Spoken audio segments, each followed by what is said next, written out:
Broadcasting live from the Business RadioX studios in Atlanta, Georgia, it's time for Atlanta Business Radio. Brought to you by OnPay, Atlanta's new standard in payroll.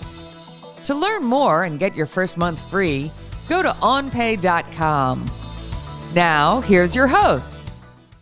Lee Cantor here, another episode of Atlanta Business Radio, and this is going to be a fun one. I got with me today Steve Bachman with High Tech Partners. Welcome, Steve. Hello, Lee. How are you? I am doing great. How are things at High Tech Partners? Every day is always interesting. I got to say, notwithstanding all the daily and personal challenges, the last month has been absolutely great because we spend most of our time working in times of discontinuous change or problems related to discontinuous change. And boy, this is a time of discontinuous change. Right. So your work is tailor-made for this environment, right? I think our experience is tailor-made for this environment, having seen a lot of things in other times and in normal courses of business that sometimes aren't as normal as one thinks. Yes, we're very excited, very busy. Now, for those who aren't familiar with High Tech Partners, can you share a little bit about who you serve and how you do it? Absolutely. We're a partnership of 6 former CEOs of tech, biotech, or health tech companies. So we bring a lot of the senior leadership experience and we deliver it in the form of advising, consulting, and mentoring from everything from early stage companies to larger companies that are going through those periods of significant or broad change. And then, like, when you begin kind of working with a company, you probably kind of say, okay, this is what success, this is how we're going to measure success, right? And then when something like this that's upon us right now, some big disruption, how do you go back and kind of maybe change the metrics of success? I think it's a great question and a great place to start. Is the first thing you need to do is you really need to take a moment and reset the bar. And we actually spend a lot of times trying to work with the organization, the leadership in those organizations. And the first thing you got to do is you got to get them to recognize that you got to sometimes throw out the old goals and objectives. If you're in transportation today, somehow what you set out to do January 1 is probably not going to, be a realistic set of goals, for example. So that's really where we start with is getting a diagnostic of where you are, the business, and then 2 is what should potentially be a new set of goals and objectives. Is a lot of the initial conversation. Now you're kind of bringing fresh eyes and a bunch of experience into the equation. So are people open to this kind of conversation, or are you finding some people are like, look, this is too crazy now. I'm just going to wait this out and then I'm going to, pop my head out of my shell in 90 days and then see what's what? Or are you finding that people are like, hey, you know what? We got to do something. Even if it's not exactly what we do, we want to be seen as a good corporate citizen. We want to be helpful. Like, what are the conversations you're having now? The good news is, I think because of our current situation, lots of folks are a heck of a lot more willing and understanding to jump in to do a new reset, and a lot easier. If things are going well, let's say Q4 of last year, and one's asking the questions, we've made our pitch, we got our buy-in from our investors, we got a buy-in from the board, I got a buy-in from the management team. Should we be doing better? In normal times, sometimes that's a harder conversation. When one is thrown the big curveball we've been all thrown, sometimes earlier this year, it's actually an easier conversation to have that says, yes, we need to do that reset.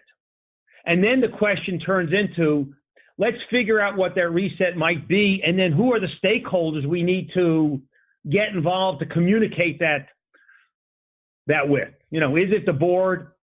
Is it if you're a public company, do you need to basically announce that you're probably not going to make your earnings call? Very different, but it's really the same. Now, when you're working with clients, are your clients typically the business owners and those stakeholders, or are they sometimes the salespeople? We typically are working with somebody within the C-suite. It could be the CEO, could be a chief technology officer, could be your VP of sales and marketing, whatever those titles might be. But we're typically working within the C-suite, working on strategies, and then trying to translate with the executive teams how those strategies translate into tactics. And so you're giving them the resources and tools to help them kind of manage more successfully?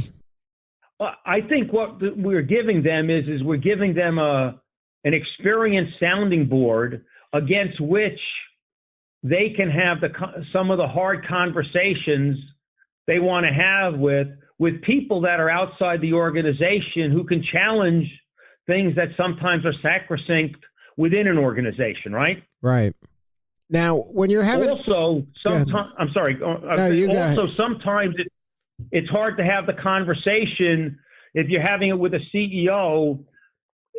Does a CEO want to pick up, call the chairman of the board or his investor and say, hey, I was thinking about this or this or this or this, what do you think?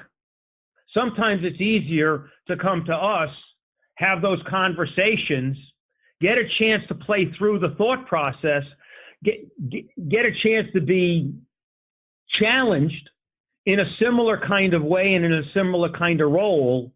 And then the next set of conversations you have, should you have them with your leadership in that manner, or your directors or your, investors, it's a much more thought out conversation. Right, because you're kind of giving them that tough love they need before they go in front of the board. And we're also good. We also give them practice. Right. We're a safe conversation, because at the end of the day, if you tell me something that that your chairman of the board or your investor may not like, we're in effect your customer. We have no oversight into what you're doing, your business, and what changes may need to make, or should someone make a decision like the Navy did on that Navy captain to replace the leader of the ship. Right. Now, a lot of your background's been in sales. What do you see as the biggest breakdown in the sales process for most organizations? I see that's a great question. I think really the biggest breakdown I see time and time again is the consistency of lack of tactical execution against a strategic plan. So and lack of feedback on where things are breaking down. So it's not anything kind of earth-shattering. It's just kind of the basic blocking and tackling. Like once a strategy's kind of been decided, it's just the kind of the day-to-day execution and the grind. Assuming the strategy is right, it becomes an execution and a grind. We all want to believe that selling is easy and it's repetitive, but there's so many nuances, there's so many challenges, and it requires a tremendous amount of discipline. And I'm not sure if anybody in your listenership would equate discipline and sales, right? Right. So we see more of a breakdown on the tactical side than we do on the strategic. If it's not working, and it's not working for anybody, you very often you need to change a strategy, but you also need to give things time to work, right? Right. So sometimes they'll kind of be impatient, or they'll think success will happen much faster than maybe they anticipate? I see that all too often. I see that more often with technical founders. You can have a conversation where it says, a typical sales cycle is 9 to 12 months or 9 to 15 months. You bring a salesperson in, starts with a cold lead and doesn't understand why you don't have a deal in 6. You snicker and you laugh. We see it all the time. Right. So when they're talking about it and they have it on the whiteboard, 9 to 12 months is different than when they need the money. So when they need the money, that kind of accelerates it. When you need the deal, you're exactly right. And sometimes, by the way, sometimes you can influence a sale. Try to move it up, cut a deal, reduce price, increase services. Sometimes you can't. Right. I mean, especially in those kind of deals where they're complex and they require a lot of people to sign off on something, and there's politics, there's all kinds of saboteurs in the process that you got to navigate. Absolutely. And by one approach is to change your tactics. And, if you think about it, you're trying to sell an entire organization that you said it has a lot of signatories, has a lot of buy-ins needed. Maybe an approach is you take it smaller.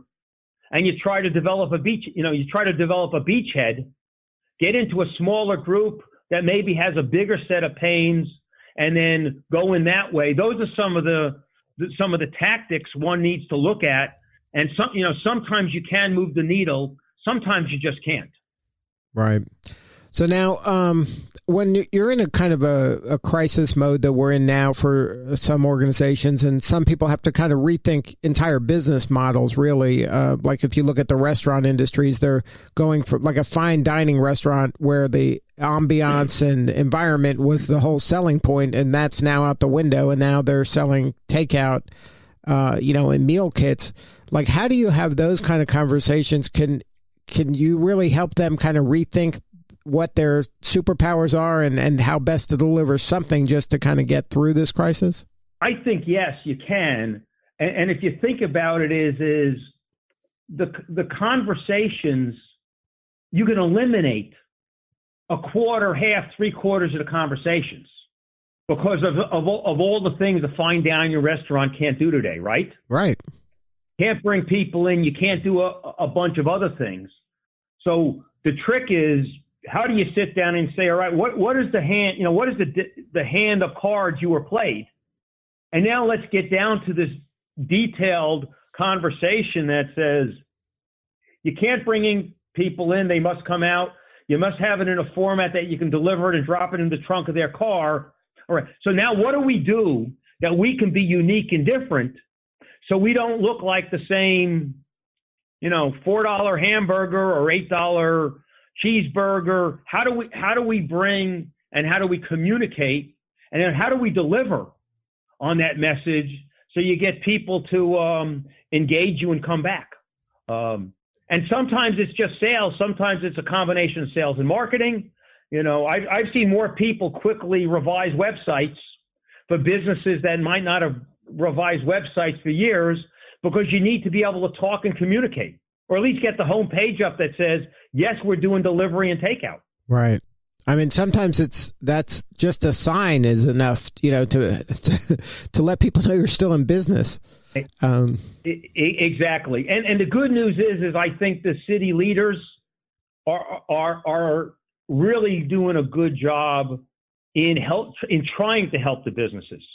I know in Sandy Springs, where I live, City Sandy Springs is recommending local restaurants that are doing takeout and trying to communicate that. To put a sign up out in front or to put something on a window is probably a lot more forgiving than it was in the old days. Right. I think everybody in situations like this, I think everybody understands the, severity of the crisis we're in now. And, the goal is to get back healthy. So, sometimes, we need to offer a little flexibility, right? Right. Now, in your career, you've you found it to be very important to give back in terms of mentoring, advising, being active in a lot of different organizations like Atlanta Innovation Forum and the Executive Sales and Marketing Association, things like that. That kind of investment in your the people who serve you, I'm sure, has paid off for you. But do you have any advice for young people about the importance of joining organizations and spending some time either being a mentee or a mentor? If they're young, even at a young age, they can still be mentoring somebody about something. Absolutely. But I've always viewed volunteership and stewardship as, an important part of two things. It goes back and it builds the industry you're in, because typically you're doing it within whatever your sandbox may be. If it's development, if it's marketing, if it's restaurant, ownership. And so, number one is the bigger your sandbox you're playing in, the bigger the business opportunities are. Number one. Number two is, from a career development perspective, one can't expect one's organization to provide you all the inputs you need to face all the challenges you may face in the future.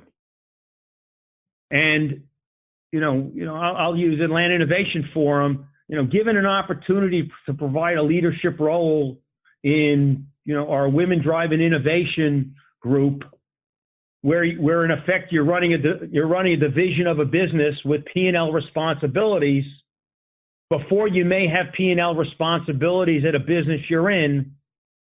There's enough correlated learnings that you're going to come out the other end better. And, you'll wake up someday and something will be easier and you'll not be able to attribute it to it. Or you may be able to figure out that you did something and you can attribute to it, number one. Number two is, I also find it a great place for business development.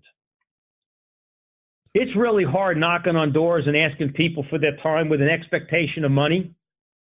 But it's a heck of a lot easier to getting to know a group of other people that may be outside your regular sandbox. And someday, through building a relationship, a service, you get a call and somebody says, hey, I'm looking to do this and that. Do you know anybody that can help? And if you can help, you can raise your hand. And a lot of our business at High Tech is referral-based business. It's a heck of a lot easier than doing it the other way. Right. It's one of those things where when you're volunteering or taking a leadership role, then you're demonstrating that you're trustworthy, that you show up, you're reliable, all those attributes that they're looking for when it comes time to hire. So it is, you're doing business development even if you don't think you are, because you're demonstrating, kind of your skill and the qualities of your character. Right. Absolutely. And by the way, and people like to do business with people they know better than people they don't know, because it's just an inherent less risk. Even if you don't necessarily know the business they're doing, by doing it with people you do know, the people you can count on, the people you can't count on. And at the end of the day is, if you help somebody else in an organization, accomplish something or meet a deadline or get them out of a problem, there's a thank you, but there's also, you've increased that chance that if there's a business opportunity, why wouldn't that person behave the same way? Right. Well, Steve, that was really great advice, and thank you so much for sharing that wisdom. If somebody wants to learn more about High Tech Partners, can you please share the website? Sure. www.hitechpartners.com. Good stuff. Thank you again. Thank you again, Steve, for sharing your story today. That was Steve Bachman with High Tech Partners, HITECH partners.com. This is Lee Cantor. We will see you all next time on Atlanta Business Radio. Today's episode of Atlanta Business Radio is brought to you by OnPay, Atlanta's new standard in payroll. To learn more and get your first month free, go to onpay.com.